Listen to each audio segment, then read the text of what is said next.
secret concrete-made cave in Debrecion's office in Mekelle.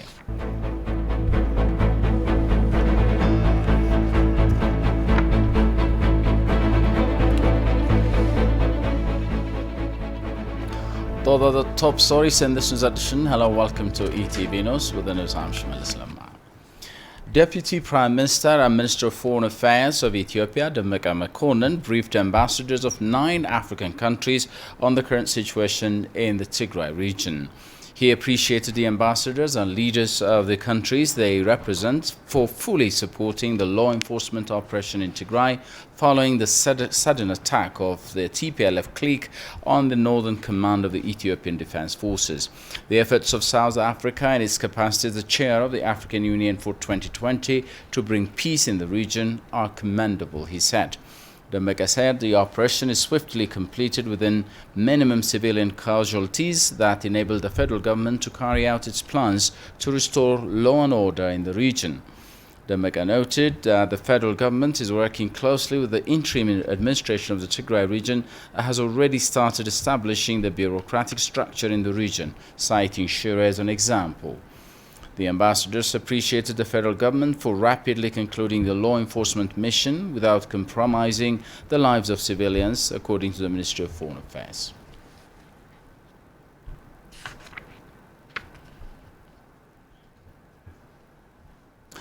Agency for Refugees and Returnees Affairs announced that rebel fighters of the TPLF have ransacked the Northern Eritrean Refugee Program Coordination Office in the central Tigray town of Shire. None of these destructive moves by the TPLF will help the rebel group on the run establish its claim in the international arena, the representatives also told ETV. The agency said it has directed its attention to restoring infrastructural facilities to refugee camps in the state of Tigray.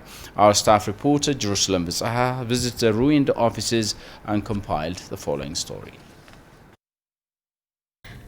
Home to Africa's second largest refugee population after Uganda, Ethiopia hosts more than 1 million people who have fled conflict, drought and persecution in neighboring countries such as South Sudan, Somalia and Eritrea.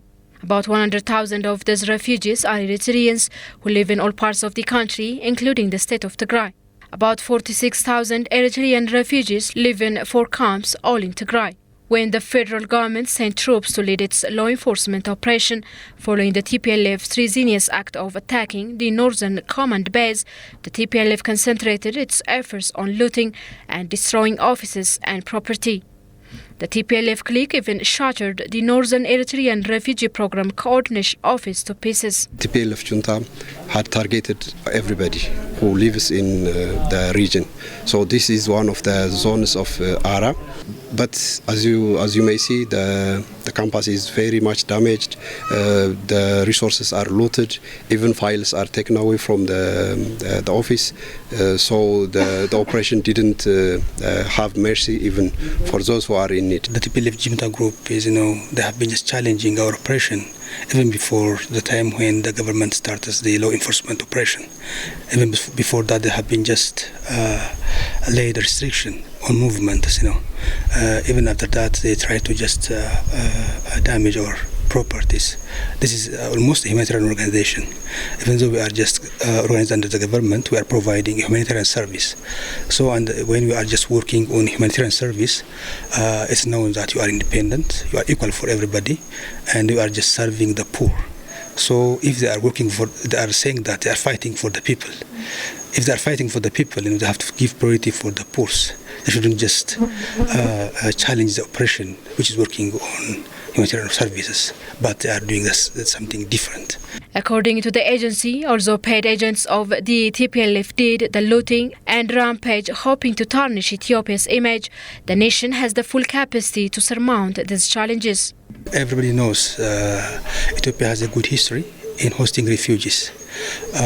We have been just hosting a large number of refugees. We are the second in Africa, and not only that, we are just providing quality services, and our host communities are really a welcoming society.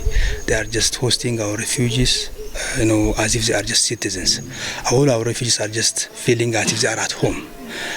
So Ethiopia is well known in refugee operation. We have already a long history in each and every direction of the refugee operation. So we have enough capacity. So we can do everything, even including the new context of the refugee operation. So we do have a full capacity, I know that. ETV learned that the agency is working to normalize the situation and restore infrastructural facilities in the nearest possible time. We are planning to expedite an operation that would ensure that the refugees get the necessary aid in a short period of time. We are assessing the damage and the situation. We came here for the first time since the start of the law enforcement operation. As we saw it, everything is damaged, and even the campus is evacuated. So there is no staff here, there is no resource, and many of our cars are looted and taken away.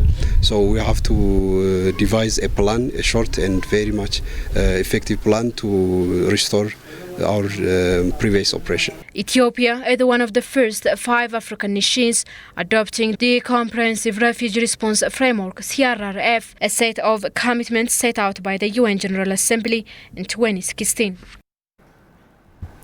The joint military operation underway in Mekelle by the Defense Forces and the Federal Police laid its hands on a 300-meter-long underground tunnel secretly constructed by Debretsion Gebremichael, the embattled leader of the TPLF. A back door of the former regional deputy president's office leads to the cave, thus helping him to escape, police said. Alula Teklemariam has more light. The concrete cave found in the compound of the TPLF's leader, Dr. Debretsion Gebremichael, was intentionally built for escaping in case of sudden attack. But TPLF leaders didn't even act that way, that they have escaping cave. This is what we call concrete cave, where people can use it for escaping or hiding themselves from any attack. So, the TPLF leader used this cave either as a fortress or as an escaping means. Most probably, he might escape through this way. It is Tiran leaders' destiny to use such underground tunnel to hide themselves in case of hard times. It's obvious that dictators use such tunnels like reptiles. What we knew about Saddam Hussein and Muammar Gaddafi of Libya is a similar case. So, we will similarly get the TPLF leader in another cave even though we did not get him here. These arrogant TPLF officials used it to underestimate and blame the federal government for nothing. They were also undermining the National Defense Force as weak and divided. But finally, it is them who left their office. This case signals TPLF officials' disrespect toward their people.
Residents of the state of Tigray hailed the law enforcement operation made by the federal government as critical to restore peace and stability in the region. Talking to Ethiopian news agency, the residents have said TPLF's provoking attack against the Northern Command is inhuman and a ferocious cruelty. Let's listen to what they had to say.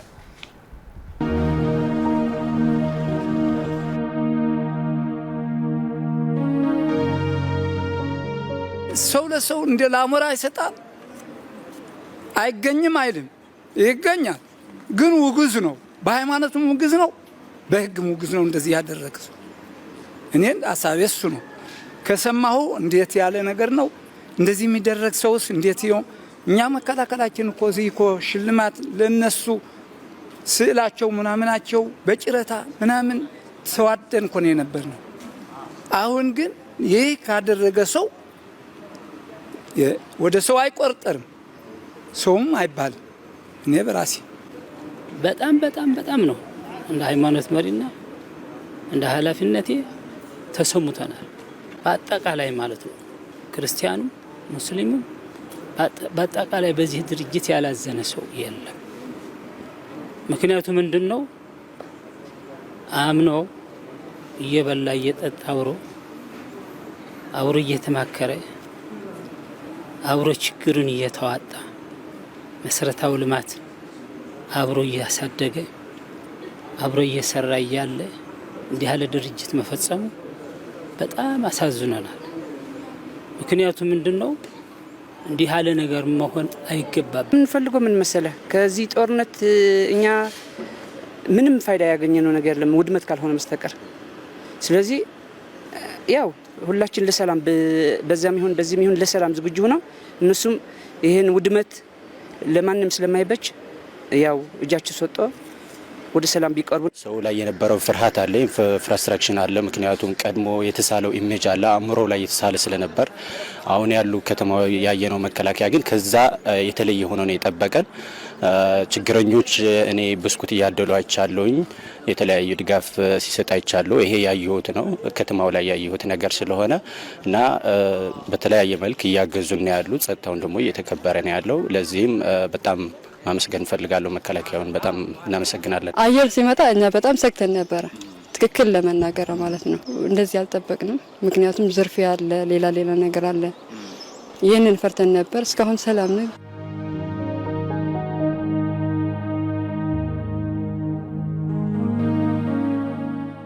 ሰው እዚህ ከተማ ያለ ሰው ጸጥታውን መጠበቅ ያሉባልታም አለመናገር ማይሆነው ነገር አላቁሙም አለመናገር ሰውም ጥሩ የሆነ ነገር ሐሳብ ምክር መምከር ለልጆችም ይሁን ለሴቶችም ይሁን እንደ ፍራቻ የሚያስገባ ነገር ካይሆን ሐቅ የሆነው ነገር ስራችን ብናሳምር ነው አሁን አላህ የሚወደን ያው ወደ ነበርንበት እንትን የበለጠ እንድንደርስ ደግሞ መከላከያ ሰራዊት ይሁን ጊዜው አስተዳደር የሚቋቋም ከጎናችን ሆኖ በተለይ ከወጣቱ ማህበረሰብ በደም ጅጓንት ሆኖ እንዲሰራ እና ሁሉ ያለ አሎ ያለ ሁሉ ነገር ከወጣቱ ጋር እየተመካከረ ወደ ተሻለች እንትን ለማድረስ አሁን ያለው ሁኔታ እንግዲህ እንደምታዩት ነው ሰው ወደ እንቅስቃሴ ተመልሷል ሰላም ወደ ሰላም ከተማ ወደ ሰላም ተመልሳለች ጥሩ እንቅስቃሴ ነው ያለው ስራ እየተከፈቱ ነው እንደምታዩት እኛ ወደ ቤተክርስቲያን እየሄድን ነው የቤተክርስቲያን ለመሳለም ነው አጋጣሚ የመጣ ነው ሁሉ እንደምታዩት ነው ሰው እየተንቀሳቀሰ ነው ሰላም ነው ያለው ሰላም ባያደርግ ኑሮ ህዝቡም እንደዚህ አይንቀሳቀስም ነበር ወጣቱም እንደዚህ አይንቀሳቀስም ነበር ሊፈራ ነበር ግን ከጠበቅነው በላይ ነው ያለው አሁን ሰላም ነው ያለው ማለት The presence of the National Defence Force helps residents of Maicho and Koram get back to their daily activities. Though normalcy is being restored in the two small towns, residents are still struggling with poor infrastructure and other important facilities that had been destroyed by the retreating TPLF junta. Alula Teklamaram presents the following story. Residents of Maicho and Koram towns welcome the presence of the National Defence Force in Tigray to bring normalcy to their respective localities and restore law and order. The National Defence Force first entered Koram a week ago. They came here from Mekelle and they reintegrated with the people peacefully. There was no fire exchange at all. Nothing new happened on us because of the presence of the Defence Force, for we are all farmers here. Life gets normal now.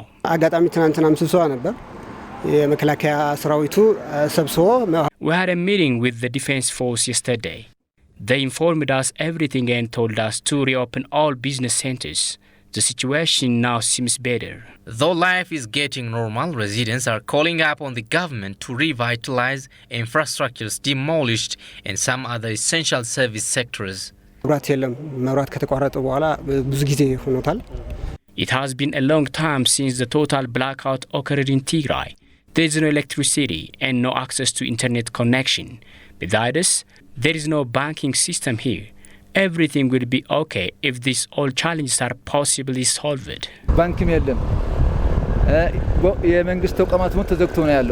Banks and other essential service providers and government institutions still remained closed.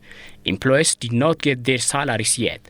We are also facing water and electric problems, though this all need to get further attention.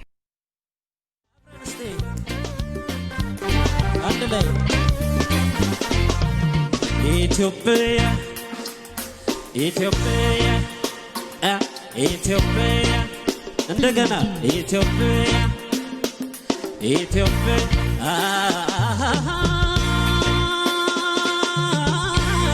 ቅድስት ሀገሬ የብሔር አምባወጠኔ ታሪካዊ ነች እናታችን ሁሉም ሙሉ ነው በቤታችን ዞር ብለን ሌላ ያለችን ዋርካ መጠለያ ይለወጥ ስሟ የሀገራችን በስራ ጥረት በክንዳችን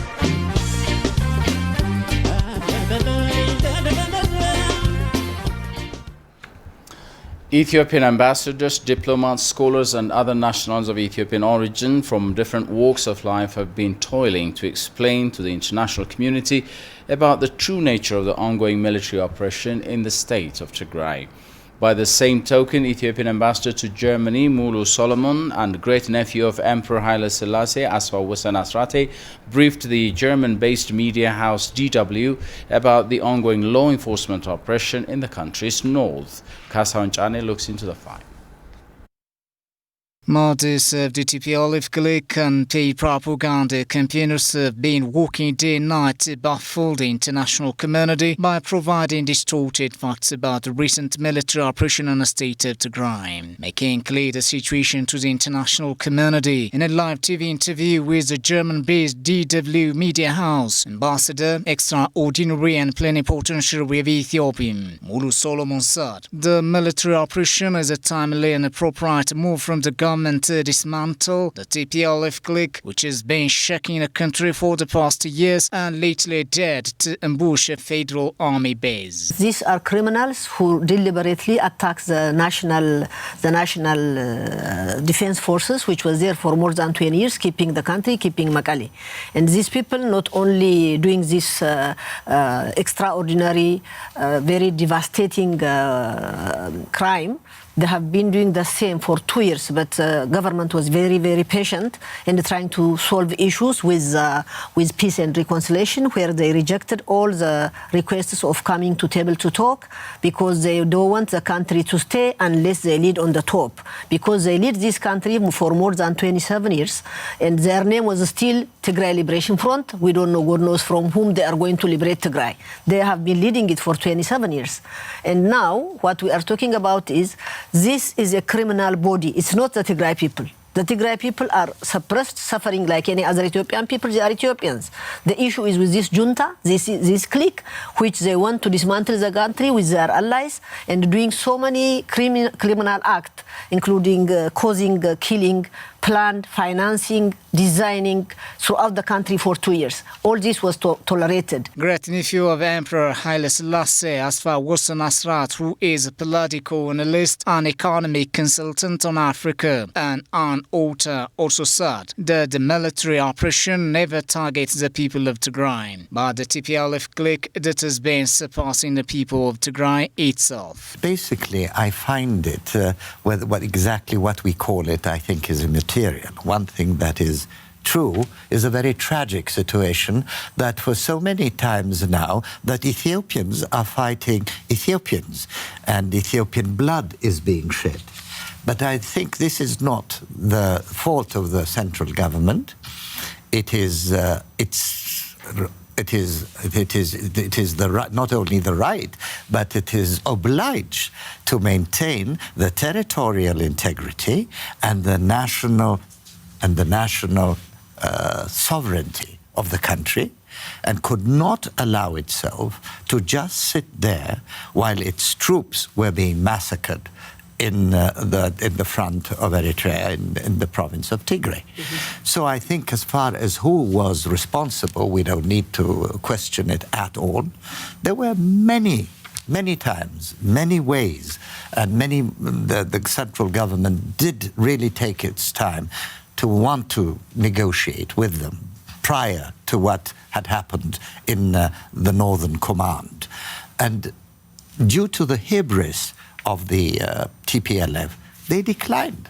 They did not want negotiation with the central government before, and that is why military measures had to be taken. It is to be recalled that the federal government launched a law enforcement operation following a treasonous attack of TPLF junta on the northern command of the Ethiopian National Defense Force.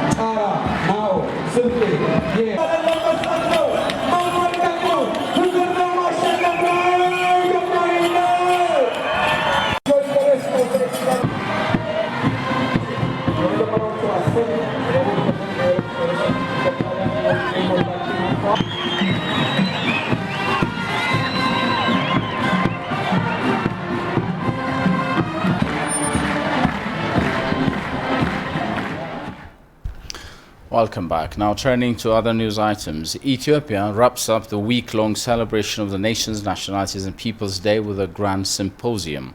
The celebration, which was accompanied by assorted events in different parts of the country, comes to an end with important discussion events that seek national unity and cohesion. Emmanuel Jorge reports. Equality and multicultural unity for shared prosperity is the general theme of the 15th Ethiopian Nationalities and Peoples Day. Speaker of the House of Federation in his opening statement at the wrapping up symposium of the Nations Day celebration said the current reform strengthens the country's multicultural unity as it paid proper attention for consolidating a democratic culture. It has been almost 3 years since Ethiopia embarked upon a sweeping reform, ushering in a new political dispensation that would allow the nation forge economic, legal and administrative perspectives. The reform has also played a great deal to keep up the past achievements and correct shortcomings so as to come up with the domestic solution for domestic problems. The national reform attaches special attention to the formation of a strong national government and develop a true democratic culture, thereby strengthening our constitutional federal democratic system and our multicultural unity. The Deputy Prime Minister and Minister of Foreign Affairs of Ethiopia, Demeke Mekonnen, on the occasion calls upon all Ethiopians to join hands to realize a civilized and prosperous Ethiopia. This year's Nations and Nationalities Day is a historic one and has special connotation. We are celebrating the day immediately after the demise of the deep-rooted suppression, division and hatred. We honor the National Defense Forces, our special force and militia members for the ultimate sacrifices they made to purge the destructive TPLF cliques for the sake of the integrity of nations and nationalities of Ethiopia. Even though the reform is facing many hindrances, we all should come out stronger and discharge our responsibilities to make the country's future bright. Ethiopia, which we imagine to be in the future, is a country of well-mannered people where every citizen can move and live in any corner of the country in freedom, citizens' rights is respected, and ethnic groups are treated equally under the law. We all have shared responsibility to work hard for the noble cause.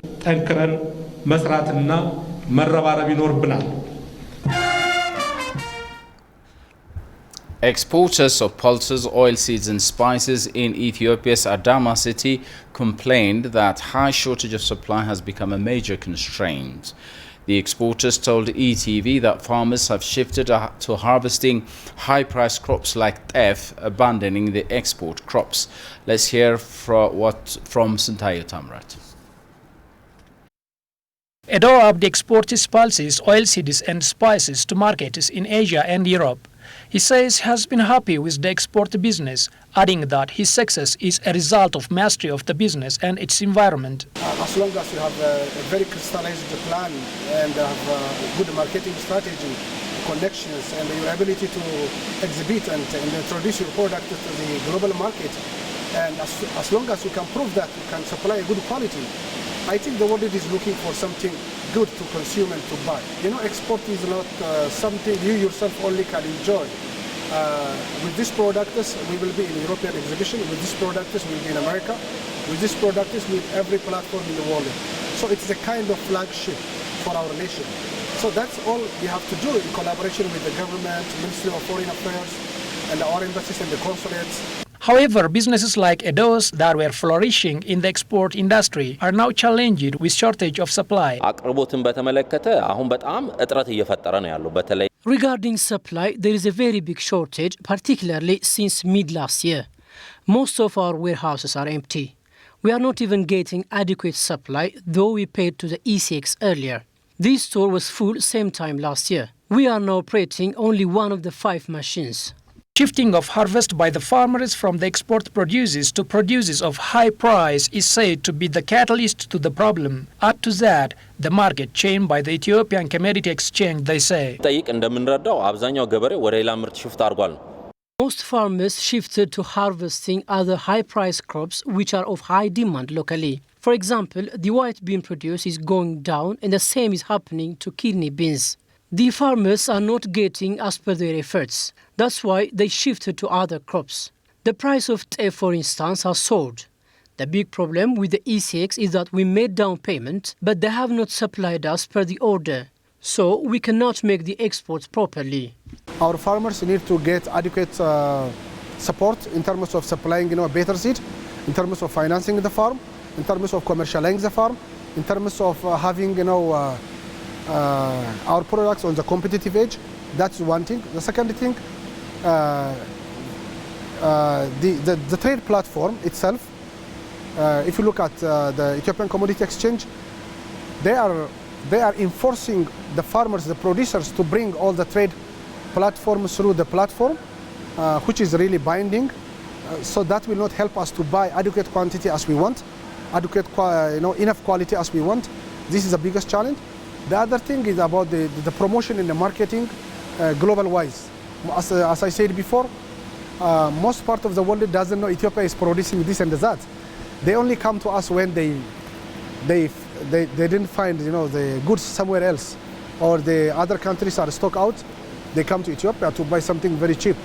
They urge the government to closely examine the problems they faced and consult the farmers on the root cause of shifting their harvests so that they could maximize efforts to generate more hard currency to the country.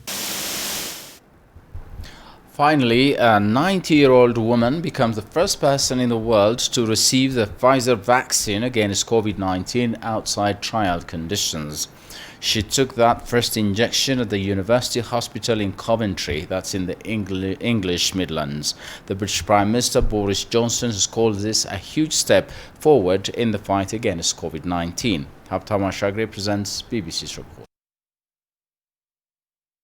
It has led to the deaths of more than 60,000 people across the UK, and the majority of those are the elderly, which is why the priority is very much focused on those elder citizens in the United Kingdom. Coventry is one of the 70 hospitals across the UK that is going to start injecting the first patients. At the moment, everyone that needs this injection is going to get it immediately. The vaccine is going to be given for the most vulnerable ones, especially above 80 years of age. The most vulnerable frontline staffers, who are the ones who would be at the most risk of getting sick, are also said to be vaccinated first. The UK government has ordered 40 million doses in total, which roughly reaches a third of the UK population. Margaret Kennan, who is about to turn 91, becomes the first to receive the vaccine. Of the vaccination strategy in the UK is to keep it simple and basically start off with age, with the oldest, because people's risk of getting COVID and also perhaps dying of COVID doubles about every 5 years. So if you start with someone like Margaret, who's in her 90s, you're likely to reduce the mortality from this disease in the most rapid way. According to Philip, healthcare and social care workers will have high priority to get this vaccination in the future. Countries are trying different strategies. Certainly in the UK, healthcare workers are getting a high priority. They're in the next group, and as well as social care workers. That makes a lot of sense, both to protect them, but also potentially to protect patients if it's able to reduce transmission. I suppose the question is, what are other countries doing? There is a variety of strategies here. So, for example, Russia has started vaccinating with its Sputnik vaccine, and it's vaccinating healthcare workers and teachers. So I do think perhaps there needs to be a discussion in all countries about where these occupations that have a lot of contact with the public will fit in alongside healthcare work. Margaret Kennan, who turns 91 next week, said it was the best early birthday present. Well, that's all we have time for. Many thanks for watching, and as always, please just stay safe.